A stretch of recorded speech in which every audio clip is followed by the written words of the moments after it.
ಅಂಕೋಲಾ ತಾಲೂಕಿನ ಶಿರೂರಿನಲ್ಲಿ ನಡೆದ ಭಾರೀ ಪ್ರಮಾಣದ ಗುಡ್ಡ ಕುಸಿತದಿಂದಾಗಿ ನದಿಗೆ ರಭಸವಾಗಿ ನುಗ್ಗಿದ ಮಣ್ಣಿನಿಂದ ನದಿಯಲ್ಲಿನ ನೀರು ಅದರ ವಿರುದ್ಧ ದಿಕ್ಕಿನಲ್ಲಿರುವ ಉಳುವರೆ ಅನ್ನುವಂತ ಗ್ರಾಮಕ್ಕೆ ನುಗ್ಗಿದೆ.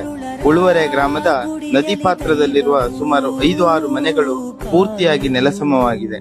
ಕಳೆದು ಹೋದ ಜೀವಗಳ ಮಧ್ಯೆ ಸಾವು ಬದುಕಿನ ನಡುವೆ ನೆಲೆಯಿಲ್ಲದೆ ಹೋರಾಡುತ್ತಿದ್ದ ಜೀವಗಳ ಪರದಾಟ ಯಾವ ಮಾಧ್ಯಮಗಳ ಕಣ್ಣಿಗೂ ಕಾಣಿಸದಿರುವುದು ತುಂಬಾ ಬೇಸರದ ಸಂಗತಿ.